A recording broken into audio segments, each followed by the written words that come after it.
Do you imagine Imperium as world champion and US champion side by side?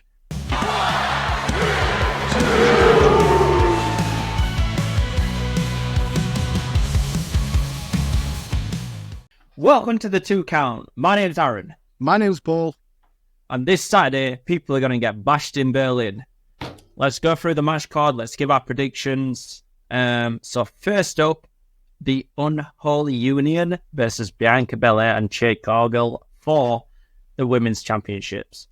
For me, I'm going with the Unholy Union to retain. I think we're going to get a heel turn by either Bianca or Cargill. Which one? I don't know. I think that's how the match ends. Yep. I'm with you on that, mate. I feel like 100% we're going to get a heel turn. There's been inklings, hasn't it, quite recently, or just a bit of, friction between them not quite working together. It's been seen. There's been a little bit of teasers. I feel like we're going to get a heel turn. I feel Unholy Union retain. Definitely. Yeah. I think they both need that singles run. I think that'll come after here. Leave the tag division behind. Focus on the singles. They're both championship caliber. That's where they need to be going. So I feel like when Jade came in, she were a little bit green in the ring. She needed to be paired with Bianca to gain that experience on such a higher level than what she'd done it before. Perfect pairing, but it's ran its course. Let them go their separate ways. Job done. And you keep them together still by working together in this rivalry anyway. But let's move on now to Punk and Drew. Excited for this one.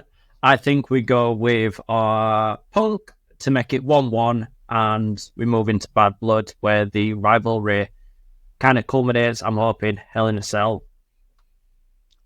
I agree. I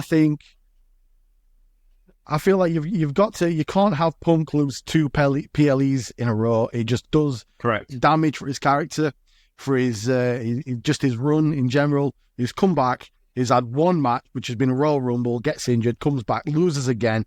You can't have him essentially lose a 3rd time in a row. 2 PLEs back to back. You can't do it. He's looked strong in the build-up. You need to carry that through. You need to have him win, but Drew retain the bracelet. Yep. Leads on to Hell in a Cell, and it needs to culminate at Hell in a Cell, but also still have a underlying storyline that again can continue many months and years. Just 2 people that don't like each other, like a nostalgic throwback to how things used to be. Yeah, nothing would be better than this kind of culminating next pay-per-view, and then the cross paths again at the Royal Rumble. Shenanigans, Drew comes out early, eliminates Punk, something like that. Just, keep that rivalry there without dipping too much into it. We've got to move on to Terror Twins, which, not a fan of the name. No. And the new Judgment Day of Dominic and Liv mixed tag team match. I am controversially going with Dom and Liv. Think numbers games too much on Judgment Day's side. I think there'll be shenanigans. For some reason, I don't see Priest and Ripley coming out on top in this match. Me neither. I think, again, everybody just loves Dom and Liv. Yeah. They absolutely hate that the heat is, like you said the other week, nuclear. It's nuclear. Yeah. And you never see that anymore. You never see a heel that's so heelish heel that they're just absolutely universally hated like dummies. Yeah. We've not seen it for a long time, and the fact that they need to run with it. Like Damian Priest, now that he's not champion, is not gonna do what the fans want him to do. He's not gonna be this massive face, this massive baby face. He's not gonna get to that point unless, he has somebody to run with, and that'd be Rhea Ripley, who is over. Yeah. So, I don't know. I just don't see them winning. I don't. No, and I think in order to keep the heat as nuclear as it is, you've got to have them go over people who are universally loved. Rhea Ripley is loved. Dom turning on her, beating her at the next pay-per-view with Liv. It writes itself. It is heel heritage. So yeah, you keep that going over. I see them going over. Shenanigans-wise, leads to another match down the line. Again, we're heading to Bad Blood. I can see this whole pay-per-view being kind of like a segue to carry over into that one. I do. Do you know what I'd love to see in that match? Something that we've not seen again for, I'm talking years, like decades even. I'd love to see, because, you know, you do mixed tag wrestling, Rhea Ripley hitting Dom with something here and there or whatever. I'd love to see Dom hit a frog splash on like Rhea Ripley. There's something you just don't see. The boos would be horrendous. That's what I'm talking about. We always used to see Mae Young getting put through tables by the Dudley Boys. I mean, why can't Dom hit Rhea Ripley with a frog splash? Yeah, you don't know what. Or you had like Lita taking moves from men, and you had like Triple H, etc., attacking women with steel chairs. I think the build up to that frog splash, there'll be nuclear heat on him. I keep saying nuclear heat. The boos will be deafening. You're gonna know that it's coming, and if that's how they win that match, brilliant, awesome. Yep. Best way. Right, let's move on to the first of two World Heavyweight Championship matches. The SmackDown. We've got Cody Rhodes, Kevin Owens. Cody retains for me. It's kind of a no-brainer on the fact that he's so over. He's a merchandise mover. He's the face of the company. I don't see him dropping it in a match that doesn't really have any heat to it, rivalry-wise. No, I feel like they have tried. They have tried by having A-Town Down Under kind of say, well, Kevin Owens is prone to turning on people, because you got to watch your back with this guy. But I don't think that, personally, I don't think that's going to happen. I feel like it's been teased and they're going to double swerve. I feel like we might get the beginnings here of a Cody Rhodes heel turn, and that would be very, very, very smart move. Now Roman Reigns is back and Roman Reigns is over. So what you're saying is down the line we get a face Roman versus a heel Cody for the title. Potentially, I think that would be the best way for Cody Rhodes to drop the title back to Roman. I feel like Roman, I don't want to get on to Roman and stuff where I'm bashing Bill in at the minute, but I feel like Roman without a title is a bit weird. Once he gets this whole thing sorted out with the bloodline, I feel like he needs to go for the title again. I think he will. I think he'll take it off of Cody Rhodes. I feel like it'll be a couple of matches and Cody Rhodes is going to be heel at that point. That is some shout. Also, just want to mention the build up to this, the teasers for Kevin betraying Cody and how they're doing it. Chef's kiss, first the steel chair, then the title last week. Yep. Brilliant. That very, very subtle lifting of the chair whilst he was looking at the back of him. Brilliant. Awesome. So subtle.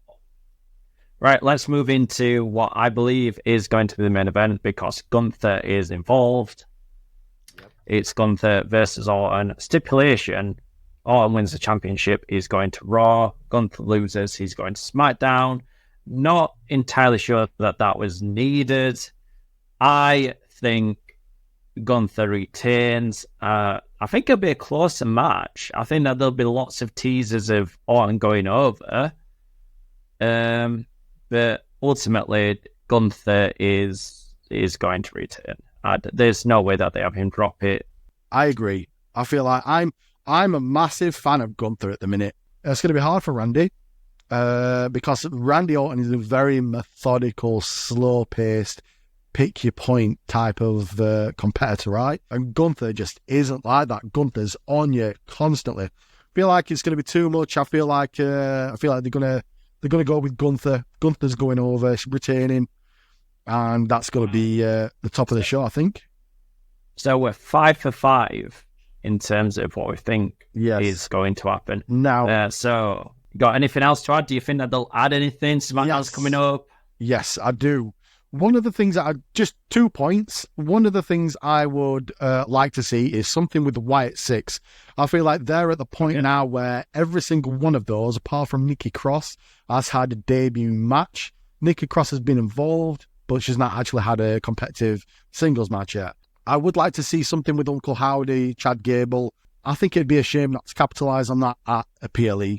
honestly. Second point, LA Knight is rumored to be holding a open challenge for the US title, and I feel as though that open challenge will be answered by none other than Ludwig Kaiser. Okay. That's a shout. That is a prediction and a half. Makes sense. Yeah, makes sense. And it's a match that I think that I'd like to see. I think LA Knight would retain, but I'd like to see Ludwig as a champion. It's in Berlin. It makes sense to have Ludwig on the card. Do you imagine Imperium as world champion and US champion side by side? I think the pop would be amazing. It would to end the show. Gunther with them wins. Both holding the titles up. Yeah, Gunther wins. Wow. They both come out, hand behind the back, raising the titles each. It'd be a perfect way to end that show, I think. But for me, if that comes true, I think that moves this up to a pay-per-view that's a must-watch. Yep. It's already looking good. I think there's a few things missing. I think after SummerSlam, it's hard to kind of pull another pay-per-view off of that quality. But who knows what's going to happen? We will be doing a live stream of it, where we will also be announcing the winner of our competition. There's still time to enter on that. All you have to do is leave a like, a comment of the championship belt that you'd want to win, and subscribe to the channel. Exactly. There's no strings attached. That's it. That's all you've got to do. And it's just like one of the ones behind me. Doesn't have to be one of these. It could be any one of your choice, whether from Intercontinental, US, and old WCW one. If we can get it, we'll get it for you, ship it to you free of charge. Right, awesome. So we will hopefully catch you all on Saturday, where people, again, will be getting bashed in Berlin. Thanks for watching, and we'll catch you in the next one.